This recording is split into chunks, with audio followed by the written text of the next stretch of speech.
Чуваш ли вътрешния си глас?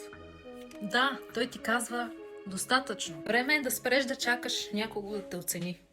Ако той не те вижда, тогава ти погледни към себе си. Ти заслужаваш повече и е време да започнеш да гониш своите цели. Знаеш ли какво?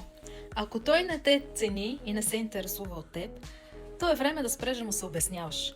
Спри просто да търсиш вниманието му и се фокусирай върху себе си.